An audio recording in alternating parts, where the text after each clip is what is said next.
Hello girls and boys, how's it going? Let me ask you a very simple question. When was the last time when you felt absolute clarity of thought? And I'm not talking about checking things off a checklist or a to-do list. I am talking about being at peace with yourself, with where you are, where your phone isn't buzzing constantly, and where your soul isn't screaming in the background for something. Now, we spend a lot of time in technology and we are very careful about cleaning our caches, cleaning our browser history, and even cleaning our recycle bin.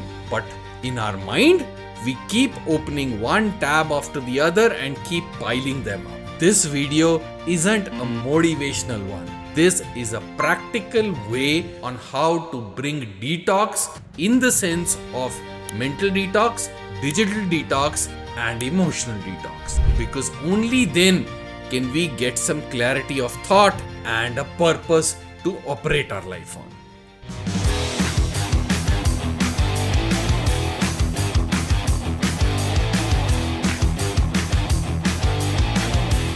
So let's start with the fundamentals. What is digital detox really? Now, digital detox is not about going away to the Himalayas, doing meditation.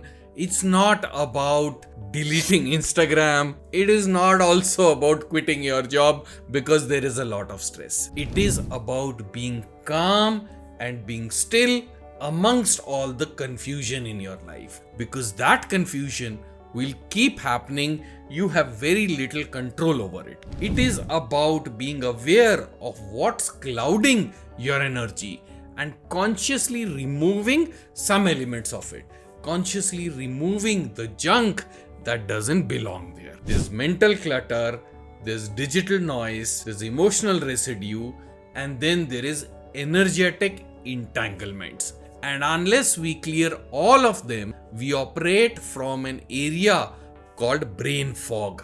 Think of it like this: if you wear spectacles and if there is a cloud in the spectacles, your vision is not clear. That is exactly what happens when we don't digitally detox ourselves on all of these levels. Clarity doesn't come in the vision, clarity doesn't come in thought, and then we get down into a rabbit hole where not so good things happen, and then you wonder, मैं कौन हूँ, मैं कहाँ आ गया, मैं क्या कर रहा हूँ. So let's talk about why the heck are we so distracted even. Now, the traditional answer to that is social media, Instagram, Facebook, X, geopolitics. There is a lot to worry about in today's world. That is a fact and nobody can deny that. We live in a very, very different world in 2025 and going forward.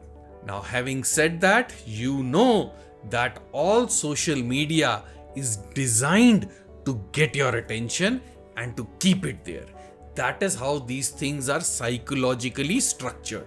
Now, a simple way would be to say, hey, take your phone, delete all these social media apps, and live like a caveman. You and I know it's not possible for us. That is not even the right way to approach these things. We have to figure out a way which is balanced, which is measured, which allows us to live our lives being centered while all the chaos is still happening around in the world. We have to learn to do that. It is possible. I have done it in different shapes and forms. And today in this video, I will give you an exact blueprint of how you can do it also. It takes practice, it takes due diligence, and of course it takes a strong will. But you will do it only if you understand the benefits of this and why you should do it. Let's get deeper into this. So who is this video really for? Or why should you even digitally detox? I will give you some symptoms. See if you relate with some of them. Do you feel drained out and you don't know why? You wake up in the morning and you're like, I can't be bothered to get up. Let me just sleep half an hour more. This seems like too much work. I am too drained out. Is your productivity suffering? Not because you're lazy, but you feel you're overwhelmed.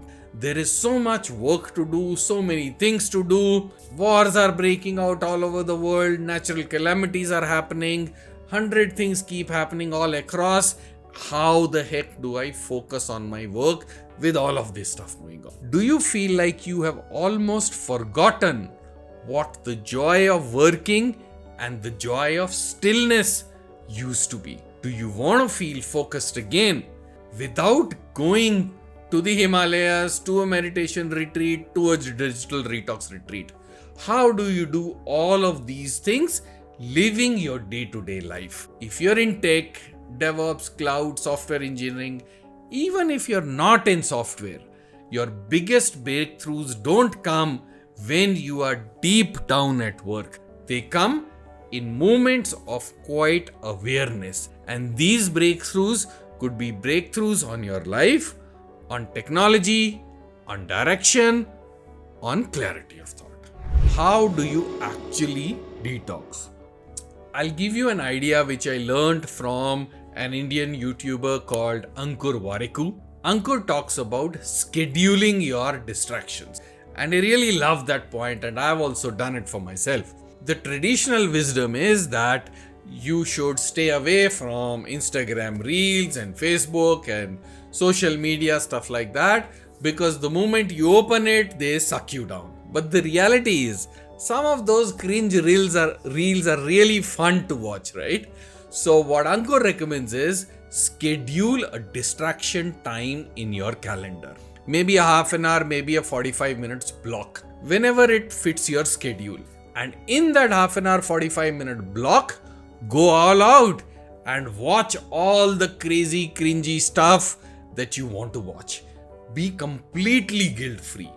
But once that timing is over, shut it down, get back to what you're doing. That way, you have the fun of watching the cringe stuff as well without having the guilt of it. I found that a fantastic way. I have scheduled mine towards the end of the day when all my work is done, kiddos in the bed, everybody's sleeping. That's when I have a little bit of my distraction time. That works for me. Figure out what works for you. Second one, grayscale your phone. A friend of mine suggested this to me a couple of months back, and I have done that. Let me show you. This is how my phone's screen looks like. Completely grayscale. What this does is something very simple. These colors of the icons are designed to attract us to them, is designed to see that, hey, when you see those 500 messages, want to click on it and see what is going on. Just by grayscaling your phone reduces that effect a lot. Try it. It's a very simple trick, but it works.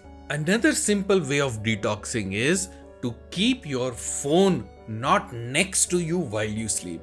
Why? Because as you're snoozing down, one notification comes, one Teams message comes, and you think, hey, somebody from office is trying to reach out to me. Let me just check. And that leads to another thing and a third thing, and you go down a rabbit hole. A simple technique that I have started doing is, as I get into my bed, I take my phone and keep it on a table which is in the room, which is far away from the bed.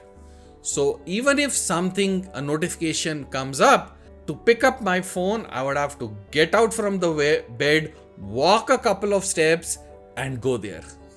Wouldn't do that, especially when I'm going to sleep, when I'm getting into that slumber state. So just this simple trick works for me. Another friend of mine told me that when he went to sleep, he would put his phone on airplane mode. And my question to him was, hey, what if somebody needs you? What if an emergency is there? And his answer was, dude, if there is really an emergency, there is probably very less that I can personally do. Then that person should call a helpline and get professional help. It's a little too far, I agree, but that works for him. I wanted to put it in the video. See, it works for you. I didn't get the courage to do that yet, but it's a suggestion. Another idea for detoxing is keeping a clean environment, especially your work desk. No loose papers, no teddy buddy bits here and there.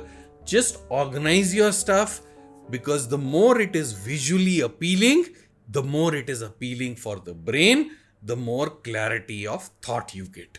Think about that. Doesn't take a lot of effort. Just once in a while, just clean up your table, and wherever you're sitting and working, that visual field should be clear and should be clutter free. The next one is digital detox weekends. As a family, we do it once every couple of weeks, and the rule is very simple.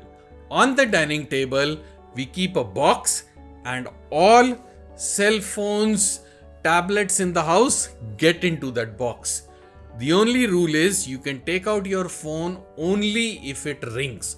No notification, no WhatsApp, no email, no text messages, nothing, right? And what that does is it frees up a lot of your time. What do we do in that time? As a family, these days the weather's very good. It is raining, it's lovely. As a family, we sit together, get some popcorn, watch a movie. Otherwise, I try and do some creative activity with my daughter. We paint something, we do some activity with her. Whatever floats your boat. The idea is your phone is gone. Now figure out what you can do together as a family. If you're alone, if you're staying alone, figure out some creative way, whatever floats your boat, but no phone. Try that. It's a very, very effective tip. The last one, which is detox for your brain. Anytime that you're anxious about something, ask yourself a very simple question. Is there anything I can do about this situation right now? If there is, make a list, do it. If there isn't, leave that, let go and let God. Think about this. It's a very, very powerful technique. Another big one is detox from people pleasing. What do I mean by that? Now, this is going a little deeper into spirituality, because sometimes the biggest clutter is not digital, it is emotional clutter. The need to be liked, the need not to disappoint others, to say yes when you and your soul really want to say no, but you can't say it out loud and you end up saying yes to those people. Detox also means observing this pattern in yourself and breaking this pattern. Think about this. If you don't get it, rewind the video for about a minute and listen to this again. If you want me to do a deeper dive into this particular topic, in the comments write emotional detox, and I will see if I can make a detailed video around this also. And finally, so how do you detox really in life? You don't need a detox getaway. You don't need to go to the Himalayas. You don't need a meditation course. All you need is awareness. Where is my time going? Where is my energy going? Where is my emotional support going? Once you identify that, you create an awareness, and then you create a plan to break those patterns. You schedule your distractions during your day so that you can get that element of fun without going too overboard. The goal of life is not a perfect life. The goal of life is to juggle all the messiness, all the craziness that we have in our life, and try and get to as much alignment and clarity of thought as possible. If this video made sense, apply these principles for 7 days, just 7 days, and come back and let me know in the comments how they help you. I'll see you in the next one. Cheers.